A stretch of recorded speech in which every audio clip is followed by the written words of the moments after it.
Hey guys, it's Barb again. Sorry this video is late. We had a death in the friend circle, so we had to go visit some people. So I just wanted to check in. And tonight I'm going to talk about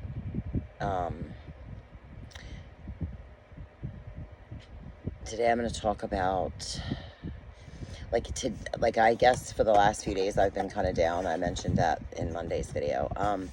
So trying to get out of that funk, because sometimes it lingers. I mean, I did get up and do what I had to do the next day, but it's still kind of hard to pull yourself out of that, like to separate it from you. So one of the things I did today was I woke up, I took a shower, I listened to motivational videos on YouTube, and I watched probably an hour of videos, and then I was able to come into my closet, which is where I video. It's better sound quality in here. Like, there's a lot of sounds outside my window, so if I recorded in my bedroom, you'd hear all that. And I come into this big closet and I shut the door, and I'm able to have it better sounding because there's a lot of storage in here, and then I've got my clothes hanging, so it makes the sound quality better. It'll get even better once I get my mic set up in here, but it was originally just a closet. So now that I've decided to make this kind of like where I record my videos, I feel like it's probably in my best interest to make it cozy and sweet and cute. So especially since some of going forward, I will be having like people on the podcast with myself, just for entertainment purposes, of course. But it's I have a few ideas for some series that I'm going to start, but we'll get into more of that later. For now, I'm just, today I was able to get like a section of my closet done, which is good. It made me feel better. It made me feel accomplished, which by default pulls me from the depression. So now I'm excited. I work tomorrow at 5 a.m., so I'm not going to get a whole lot done, but after 1:30 I can come home. I'll probably be taking a nap, but after my nap I'll get up and probably clean another section of the closet. The next section I've got to do is really just baskets of laundry that, like, from clothes that were out of season and clothes that no longer fit. So it's been in here for a while. It's not good, but they've been in here for quite a while, and I've got to go through them and decide, because I mean, there's pants that I don't fit in anymore. I lost some weight, so I'm not going to fit in them. So I feel like it's probably, good to get rid of some of the stuff I'm not going to wear.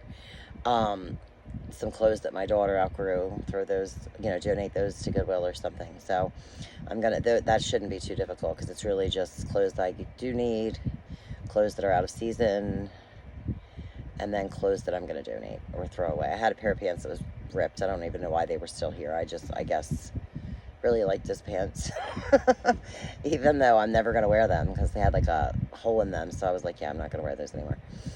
But I looked at them today. They can't be saved as shorts, so they just went into the trash. But yeah, but sometimes if we need motivation, like, I go onto YouTube to find motivation, or anywhere really. Talk to people that do a lot of stuff. Sometimes listening to them or watching them gets you like kind of amped and excited to do the same.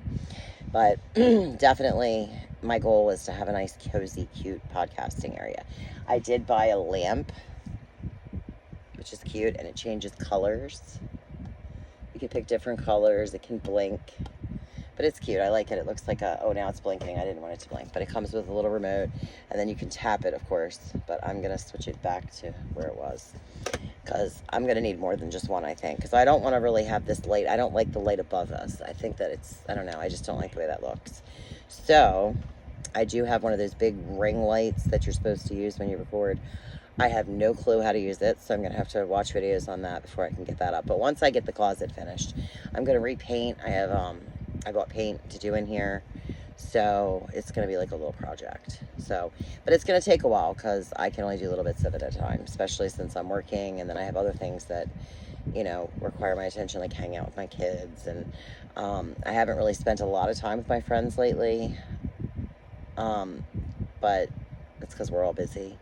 As adults, we're all busy. And so I figure, I want to put some effort into that, and just repairing relationships that are important to me that may have not been in my circle in the last few years. Like my sister and I'd like to get close with her again, like we did when we were kids. So I'm going to start having a weekly call with her to get closer, and just back in touch to, just get back into the swing of being around people that are positive and people that are important to me. Because the more fulfilling, my life is, that helps to battle the depression. Keep yourself surrounded by people who want the best for you, who build you up. Stay away from people that tear you down, that kind of thing. So there's that. And then, let's see. So the poll, I only had one person vote in the poll. And they said a crazy story about a coping mechanism, I think. So that's what I'm going to cover today. I'm going to talk about something that's going to sound like absolutely crazy. So I actually have a world, an imaginary world with imaginary friends of all varieties. Okay, so that is one of the things that I think has kept me from like absolutely ever like getting to having my depression and my mental health issues ever lead me into a hospitalization situation, or being so depressed that I was willing to like make an attempt on my life or something like that. I think I've avoided that because of this imaginary world that I have. It started off with just one person, and then it was 4 people, and I know what it is. It's all me, obviously, befriending myself, but it's kind of like, I am working my best to try to maintain, and people that are around you they're not always able to provide what you need emotionally. So if I need something emotionally and nobody in my life is meeting that need, instead of just losing my marbles, I tend to just pick one of them, like whatever it is I need. Each one of them provides me with something different, so it just keeps me sane. I know it sounds crazy, I know, but that's the reality. The reality is that I talk to imaginary people, and like honestly, it's really just talking to myself and getting insight that I may not have had. For some reason, if I imagine it being someone different, then I start asking myself questions, like self-reflection questions. Like I'll be like angry about something, and somebody made me angry today, and this didn't really happen. This is just an example, but like somebody makes me upset at work or something, and then I will sit and think about it, and then I will talk to myself late at night when everybody's sleeping, because that's when it's quiet. And I really think it's the Lord that I'm talking to be honest, because if I had the answers, I wouldn't be able to project them to myself through an imaginary friend. I feel like God is putting the thoughts in that say, hey, well, what did you do in that situation? Could you have handled it better? How would you have liked to handle it if you could go back and do it again? That way, going forward, if you end up in the same situation, you'll have another avenue of what to do, so that it works out better the next time. But that's the embarrassing, crazy coping skill I have, is an imaginary world of many, many people. And like I said, if I ever need something emotionally and there's no one, even in the imaginary world that can help, believe it or not, I will just conjure up another member of the community. But hey, I won't be in the nut house, and it'll keep me from, it'll keep me more stable. It'll keep me more balanced and grounded, I guess. So maybe that would help for you. I don't know. It might be difficult. I mean, I've been doing it. Apparently, I started this when I was like a teenager, and I really needed someone to talk to when I was a teenager. And I had friends, but I don't know. I wasn't allowed to go very many places when I grew up. So I feel like, if it's the middle of the night and I'm having an anxiety attack or something, who do I talk to? My mom and dad never really talked to us about anxiety.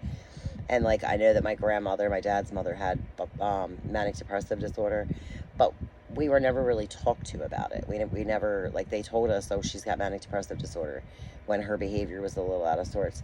But we didn't know what that meant. We had no idea. We were kids. I don't know what a manic depressive is. Like, what is that? And now as I'm older and I've had manic episodes and I've had depressive episodes, I'm fully aware of what it is. And one of the things that, like, maybe you have depression and you're not sure if you have bipolar, one of the reasons that they diagnosed me with it was because every time I would go to therapy, they would say, well, how are you doing? And I was either over the top, like, I am unstoppable. I'm just killing it. You know, I am just on the top of everything. Like, everything is going swell. Or everything was crappy and I'd rather slide down a razor blade into a pool of alcohol than to continue waking up the next day. So it was the extremes. I never had like an okay day. You know, like, you ask people, like, how you doing? Oh, I'm okay. Never really had those kind of days, you know. And then, of course, with depression, you fake a lot. You know, like, you smile in people's face and you're friendly and everybody thinks you're happy, and the whole time you're like falling apart inside. So depression is kind of a tricky beast to tame, I guess. But I'm doing my best trying to tame it. And like I said, I've got little tactics and things like that that we're going to discuss better once I get this thing up and running. I mean, yes, I've been making episodes, but this is still fairly new to me. So it will get better, I'm sure. And I appreciate anybody that's watching that is going to hang in there until it gets better. But I hope everyone's doing great. And I am, again, apologize for the tardiness of this episode. And I hope everybody has a good couple of days, and I will be back on Friday with another episode one time. Usually it ranges between 8 and 8:15 is when I usually get the videos up. I usually try to get it up by 8, but sometimes YouTube with the uploading isn't very cooperative, in which case, hence the 8:15. But until Friday, stay positive and God bless.